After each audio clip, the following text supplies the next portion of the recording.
అట్లనే సిఆర్టీలకి 24,000 25,000 ఇస్తున్నారు అధ్యక్ష. మోడల్ స్కూల్స్ దీని తర్వాత ఏర్పాటు చేసినటువంటి మోడల్ స్కూల్స్లో కూడా 50,000 60,000 ఉన్నాయి అధ్యక్ష. అంటే ఇదే సమాన పని సమాన వేతనం రెసిడెన్షియల్ సొసైటీస్లో ఉన్నటువంటి వాళ్ళకి 50,000 నుంచి 80,000 వరకు జీతాలు ఉన్నాయి. కేజీబీవీ పాఠశాలలో పనిచేస్తున్న ప్రిన్సిపాల్స్కి సిఆర్టీస్కి పీజీటీస్కి 28,000 24,000 31,000 ఉన్నాయి అధ్యక్ష. ఇది చాలా తీవ్రంగా పరిగణించాల్సినటువంటి అవసరం అధ్యక్ష.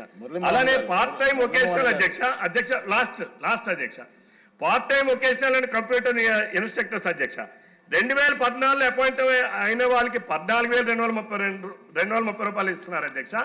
2017 అపాయింట్ అయిన వాళ్ళకి అదే కేజీబీవీస్లో 17,500 ఇస్తున్నారు అధ్యక్ష. ఇద్దరు పార్ట్ టైం ఇన్స్ట్రక్టర్స్ అధ్యక్ష. అంటే ఈ డిస్పారిటీస్ అన్ని కూడా సరిచేయాలని చెప్పి తమ ద్వారా గౌరవ మంత్రి గారి దృష్టికి తీసుకొని వస్తున్నారు అధ్యక్ష. ధన్యవాదాలు అధ్యక్ష. మాట్లాడబోదు మీకు కట్ చేసి ఇస్తాను మినిస్టర్ గారికి.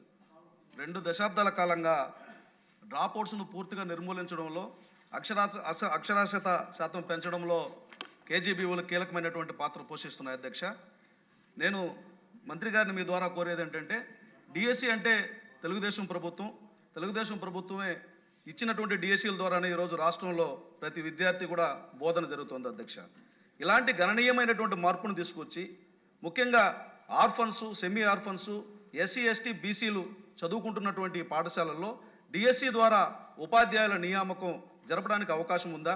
ఒకవేళ లేకపోతే ఎన్నో మార్పులు తీసుకొచ్చి ఎన్నో వేల మంది జీవితాల్లో మార్పులు తీసుకొచ్చినటువంటి మన ప్రభుత్వం ఇలాంటి ప్రయత్నం చేయడానికి ఎలాంటి చర్యలు చేపట్టబోతుందని నేను మంత్రి గారిని కోరుతున్నాను అధ్యక్ష. ఎందుకంటే 1916 మంది మా చిత్తూరు జిల్లాలో చదువుతున్నారు అధ్యక్ష 7 కేజీబీ పాఠశాలల్లో. అలాగే 386 మంది ఇంటర్మీడియట్ చదువుతున్నారు అధ్యక్ష. ఇందాక కోన రవికుమార్ గారు చెప్పినట్టుగా 8వ తరగతి వరకు మాత్రమే పరిమితమైనటువంటి ఈ వ్యవస్థను ఇంటర్మీడియట్ దాకా తీసుకొచ్చినటువంటి ఈ ప్రభుత్వం అనేక చర్యలు తీసుకునింది అధ్యక్ష. ఇన్ఫ్రాస్ట్రక్చర్ చేయడంలో నిజంగానే కార్పొరేట్ స్కూల్స్కు ధీటుగా చేస్తుంది. కాబట్టి ప్రభుత్వ ఉపాధ్యాయుల నియామకం చేపట్టే క్రమంలో డిఎస్సి ద్వారా చేయడానికి అవకాశం ఉందా? చేయడానికి ప్రభుత్వం ఏం చర్యలు తీసుకుంటుందని మీ ద్వారా కోరుతున్నాను అధ్యక్ష. ఒకసారి కానీ మనం చూస్తే అధ్యక్ష ఆంధ్ర రాష్ట్రంలో కేజీపీవీలో రిజల్ట్స్ కానివ్వండి అడ్మిషన్స్ కానివ్వండి ఏ రాష్ట్రంలో లేని విధంగా మనం చేయగలుగుతున్నాం అధ్యక్ష. రిజల్ట్స్ కూడా చూస్తే గడిచిన 2-3 సంవత్సరాలు రిజల్ట్స్ మనం ఇంప్రూవ్ చేసుకున్నాం. ఇతర రాష్ట్రాల్లో కేజీబీవీలో అడ్మిషన్స్ జరగట్లేదు అధ్యక్ష. కానీ ఆంధ్ర రాష్ట్రంలో పోటీతో ఈరోజు అక్కడ అడ్మిషన్స్ జరుగుతున్న విషయం మనందరం చూస్తాం జరుగుతుంది అధ్యక్ష. ఇప్పుడు కేజీబీవీ కార్యక్రమం అనేది ఈ ప్రోగ్రామ్ అనేది సెంట్రలీ స్పాన్సర్డ్ స్కీమ్. అంటే 60% కేంద్ర ప్రభుత్వం నిధులిస్తే 40% ఆంధ్ర రాష్ట్ర ప్రభుత్వం నిధులిస్తుంది అధ్యక్ష. సో మనం ఒక నిర్ణయం తీసుకోవాలన్నా జీతాలు పెంచాలన్నా కేంద్ర ప్రభుత్వం ఇచ్చే బడ్జెట్ కూడా పెంచాల్సిన అవసరం ఉంది. ఇంతకుముందలే అంటే 3 రోజుల క్రితమే ఇలాంటి ప్రశ్న వచ్చినప్పుడు నేను చాలా స్పష్టంగా చెప్పాను. కేంద్ర ప్రభుత్వంతో మేము సంప్రదింపులు చేస్తున్నాం. మాకు అవుట్లే పెంచమని నేను ఆల్రెడీ వాళ్ళని కోరటం కూడా జరిగింది. దానికి అనుకూలంగా మంత్రి గారు కూడా స్పందించారు అధ్యక్ష.